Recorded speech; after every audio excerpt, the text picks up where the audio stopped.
If joint pain is just caused by wear and tear from aging, then why doesn't every single 60-year-old have bad knees? And why does a marathon runner often have healthier joints than someone who sits at a desk all day?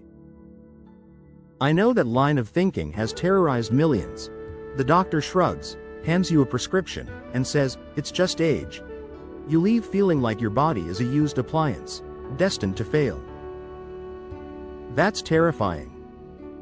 And it's not the whole story. Let me be blunt. Your joints are not car tires that simply wear out. They're living, breathing tissue, cells that repair, sense, and respond. Saying pain is wear and tear is like saying a plant is dying because of age without checking whether it's been watered. It sounds simple, because it is. The real villain is dehydration inside the joint, a biological drying out that makes your knees feel like bone grinding on bone. Think about people you know. The fit 65-year-old who hikes and plays with grandkids, and the 50-year-old who's been sedentary for decades and can barely climb stairs. If joints were only about years and mileage, that wouldn't happen. So what changes, biologically, between those knees? Most of us are told one of two things. Take painkillers, or you'll eventually need surgery.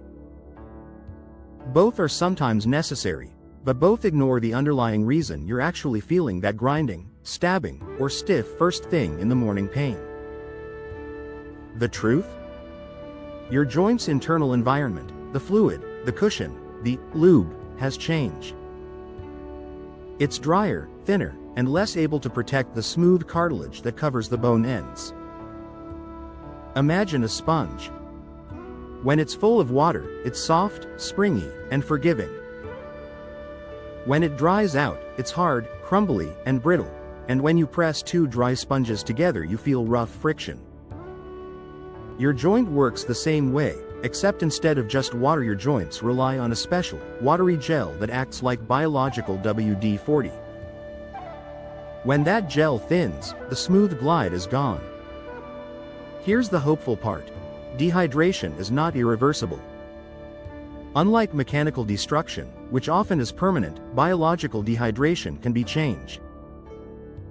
You can't turn back time, but you can change the chemistry inside your joint so that it starts behaving like a young, well-lubricated joint again.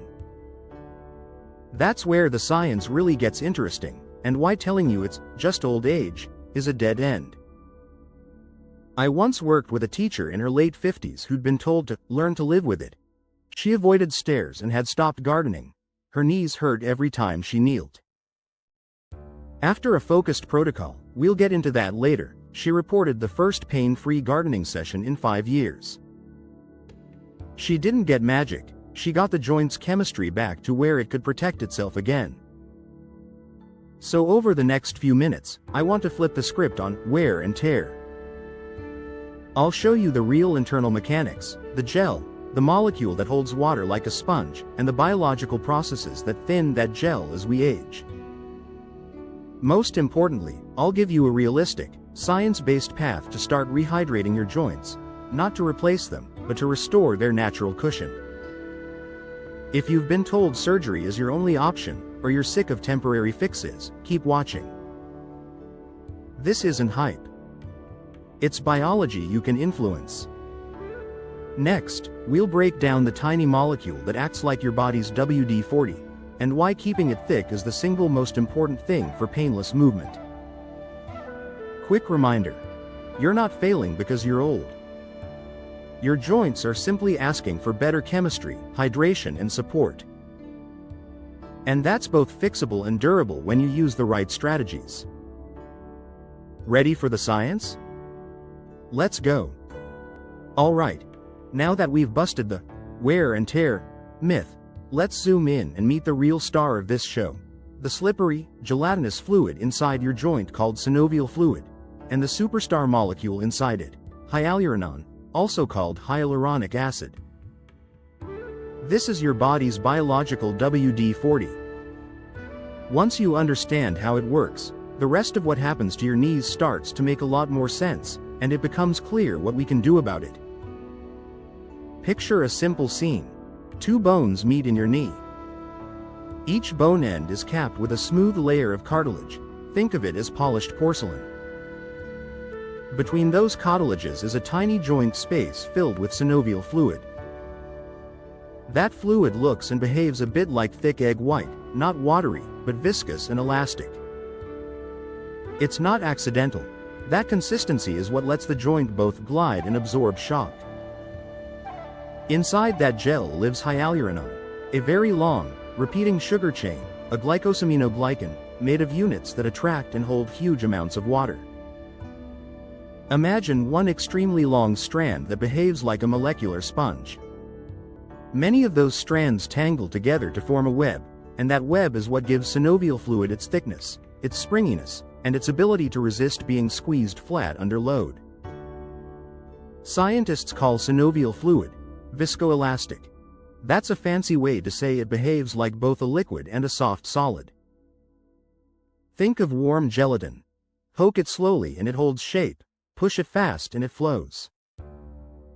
That behavior is critical. Under steady, slow movement the fluid forms a protective layer. Under sudden impact it momentarily stiffens to absorb shock. Hyaluronan is what gives synovial fluid that two-in-one property. Your joint actually uses two lubrication tricks at once. First is fluid film lubrication, where the gel literally creates a thin film between surfaces so the bones never touch. Second is boundary lubrication. Tiny molecules like lubricant form a Teflon-like coating on the cartilage surface for close contact.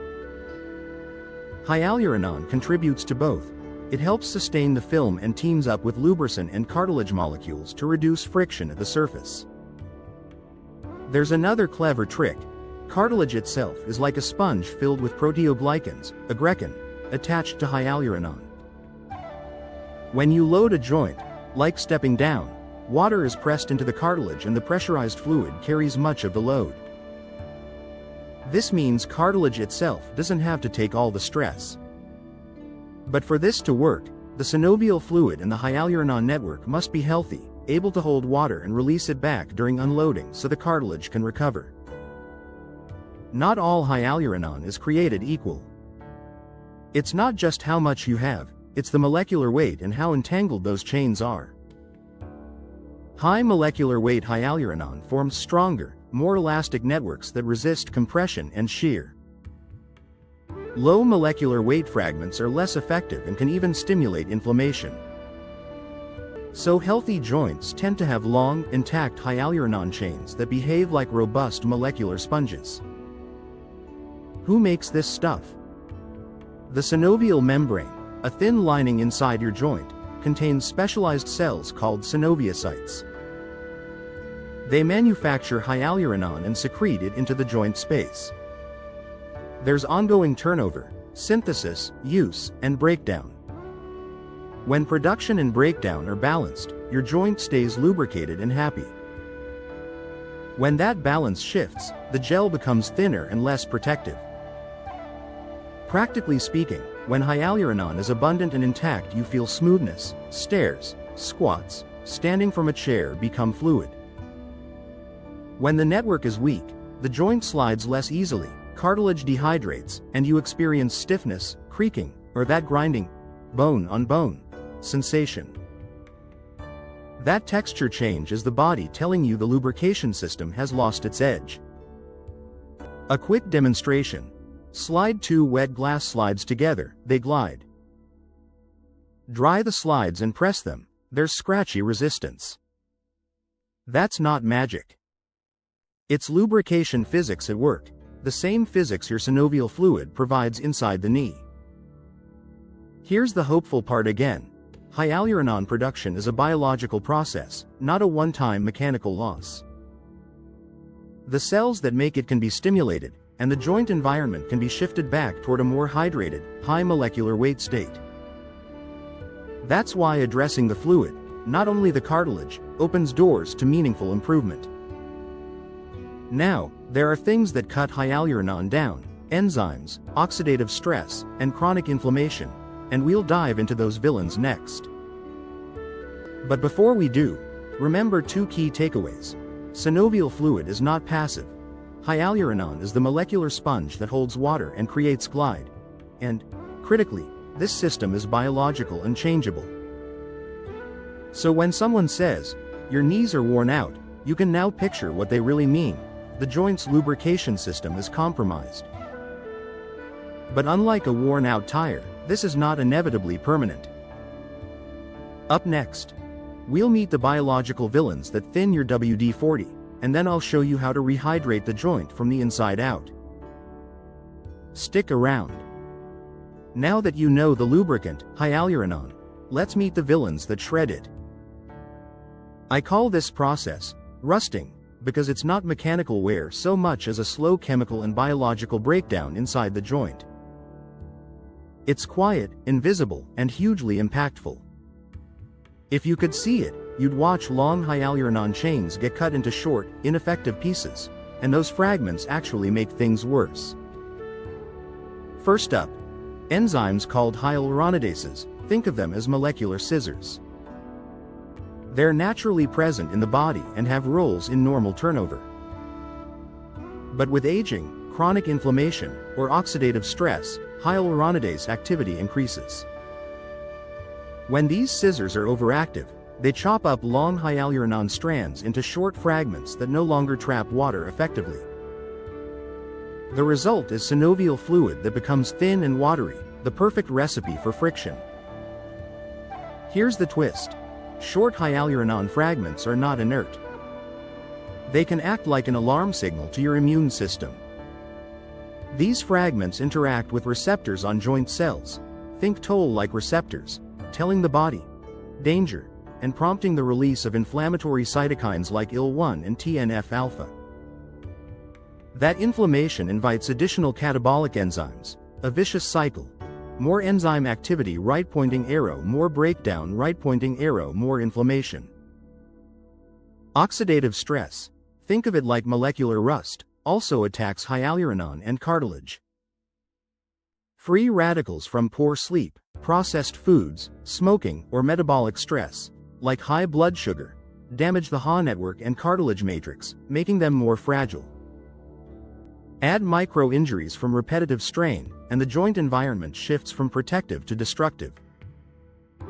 Cartilage itself is attacked by enzymes called matrix metalloproteinases, MMPs for short. Cytokines produced during inflammation upregulate MMPs, which chew up collagen and proteoglycans in cartilage. As cartilage structure degrades, it loses its ability to hold water and to anchor proteoglycans to the hyaluronan sponge. So you've not only lost lubricant, you've also removed the scaffold that helps cartilage recover. That's when surfaces start to splinter and roughen. When the fluid is thin and cartilage is rough or thinned, the two bone ends come closer under load. Without a protective film and with cracked cartilage, you get concentrated contact points, sharp friction where none should be. That's the grinding, the catching, the aching people describe as bone on bone. It's not the bones mysteriously deciding to rub each other raw, it's the protective chemistry failing. Another thing to understand, local joint pathology can become systemic. Chronic inflammation in the joint leaks inflammatory mediators into circulation and perpetuates metabolic disturbances. That's why people with chronic joint issues often report fatigue, poor sleep, or flares after illness. It's all connected. The joint doesn't exist in isolation. Now let's address a common question. What about glucosamine and chondroitin? These supplements provide building blocks for cartilage and can help some people, particularly when cartilage building is the bottleneck. But they often fail to give consistent, dramatic relief because they don't directly solve the lubrication problem. If the synovial fluid is thin and hyaluronan chains are degraded, rebuilding cartilage slowly without re-establishing a hydrated lubricating environment is like plastering a wall while the foundation keeps sinking. In short, they may be helpful, but they're not always sufficient on their own. You've also probably heard about hyaluronic acid injections, viscosupplementation. They can help by temporarily restoring viscosity, especially in knees, but results vary.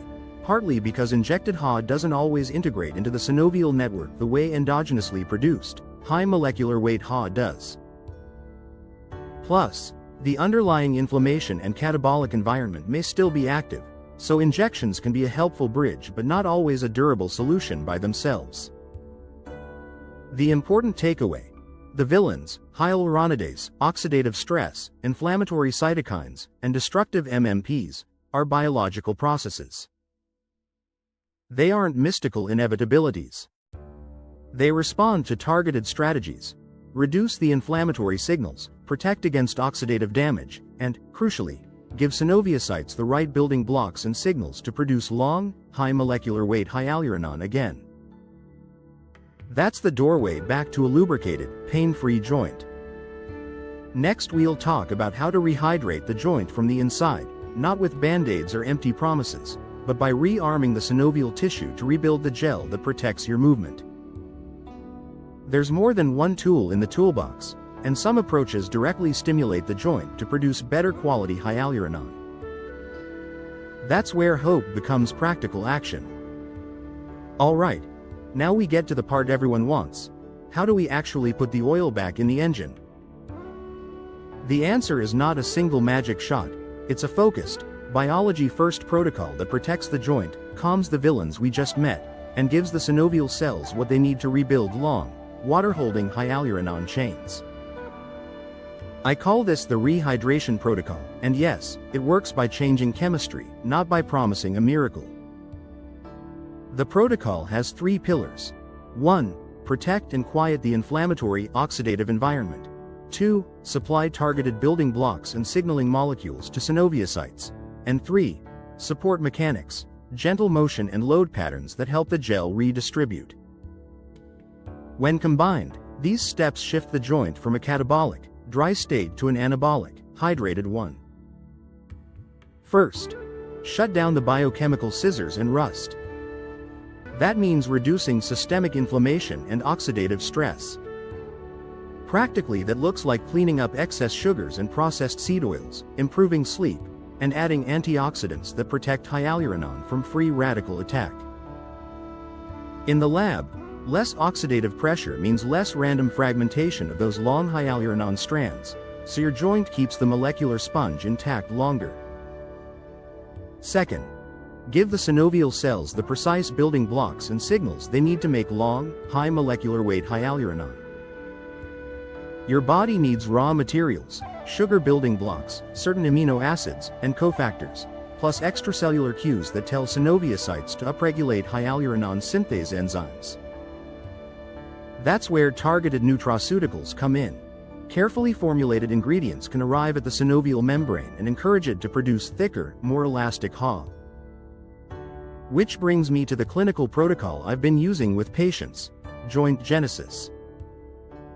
It's not snake oil, it's a targeted formulation and daily routine built around that second pillar, supplying the specific matrix and cofactors that research and clinical practice suggest help synoviocytes rebuild hyaluronan more effectively. The core of the formula is a patented natural matrix called Mobilee. In plain language, Mobilee provides a biological scaffold. Think of it as a template that talks to the cells and helps them rebuild longer hyaluronan strands. In preclinical studies and clinical observations, that matrix helps increase markers of HA synthesis and improves joint comfort when used consistently. Notice how different this is from trying to only build cartilage or merely masking symptoms. We're restoring the lubricating environment so cartilage can function and recover. Think of it as repairing both the cushion and the oil. Once those are back, the cartilage is in a much better position to heal and to tolerate normal activity. Practically, a typical rehydration regimen is consistent daily intake, combined with basic anti-inflammatory lifestyle changes and gentle movement. Results are gradual. Most people notice reduced stiffness and smoother movement in weeks, and meaningful pain reductions over a few months as the joint chemistry improves and inflammation subsides. This is why consistency matters. The synoviocytes need time and steady supplies to reweave that hyaluronan network. A quick note on safety. Anytime you start supplements or change medications, check with your clinician. especially if you're on blood thinners or have immune conditions. The protocol is designed to be well tolerated, evidence-based, and complementary to other medical care, not a replacement for urgent surgical indications. For many people, though, rehydration means fewer flare-ups, less reliance on short-term painkillers, and a lower urgency for invasive steps. I've seen patients who were told surgery was imminent take this pathway and regain range of motion and daily comfort, enough to delay or avoid surgery while improving quality of life. That doesn't mean every case will avoid an operation, but steering the joint chemistry back toward hydration gives you real options and often better outcomes when surgery is or isn't chosen. If you want to explore the exact clinical protocol I use, check the link in the description for Joint Genesis. It includes the dosing schedule, lifestyle checklist for the first 12 weeks, and 2 simple mobility routines to pair with supplementation. This is not a miracle pill, it's a practical, science-driven way to rehydrate your joints and reclaim movement. Next, we'll wrap up with the final piece. Once the joint starts to re-oil, what you do with your movement matters. Motion is lotion, and I'll show 2 zero-impact movements you can do every morning to help that newly restored fluid circulate. Stick around. Alright, we've tracked the problem, met the villain, and shown the pathway back to a lubricated joint. Let's finish with the most practical truth of all: motion is lotion. Once you begin to rehydrate the joint chemistry, regular gentle movement is what circulates that newly formed, water-holding hyaluronan and keeps the joint surfaces happy. Movement doesn't wear you out, the wrong biochemical environment does. Quick recap. Synoviocytes make hyaluronan. Hyaluronan holds water and makes synovial fluid viscoelastic, and that viscoelastic fluid both cushions and lubricates. But fluid circulation depends on movement, compression and release, the squeeze and rebound, drive fluid into and out of cartilage, delivering nutrients and carrying waste away. So the chemistry and the mechanics work together. If you're over 40 and your knees hurt, gentle is the keyword.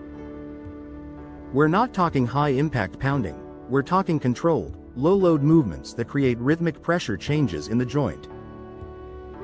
These small pumps are enough to move fluid, reduce morning stiffness, and help the hyaluronan network do its job. Movement 1. Seated knee circles, perfect for morning stiffness or if standing is painful. 1. Sit tall on a firm chair, feet hip-width and flat. 2. Place your hands lightly on your knees.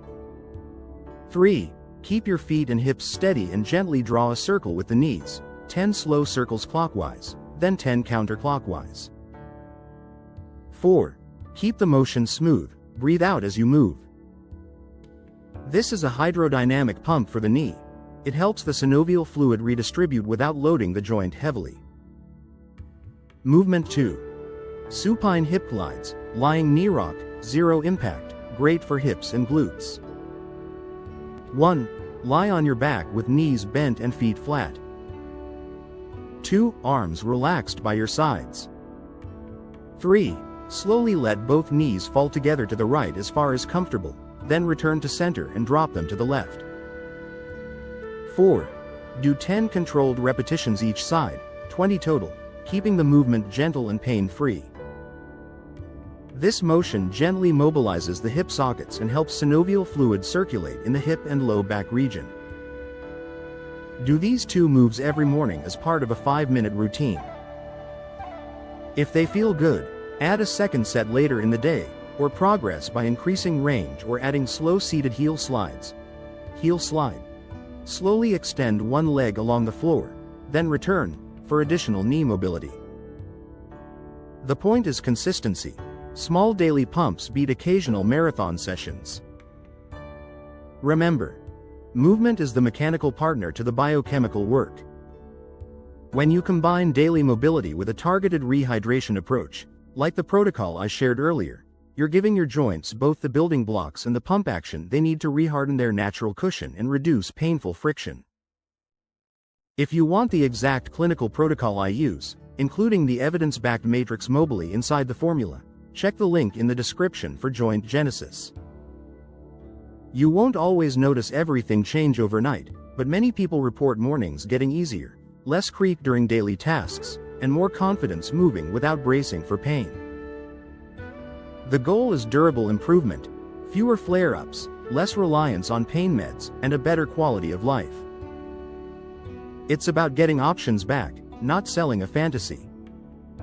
If this resonated, click the description link for the Joint Genesis Protocol and the 12-week checklist. It includes daily dosing, the lifestyle checklist, and video demos of the movements we covered. If you found this useful, like the video, subscribe, and hit the bell so you don't miss the follow-ups where I'll dive into modification strategies and program troubleshooting. Disclaimer: I'm a functional movement specialist sharing general, evidence-informed advice for education only. This video does not replace personalized medical care. Before starting any new supplement or exercise program, especially if you're on blood thinners, have autoimmune disease, or recent joint surgery, talk to your physician. Stop any movement that causes sharp or worsening pain and seek immediate care if you have swelling, redness, fever, or sudden loss of function. Individual results vary.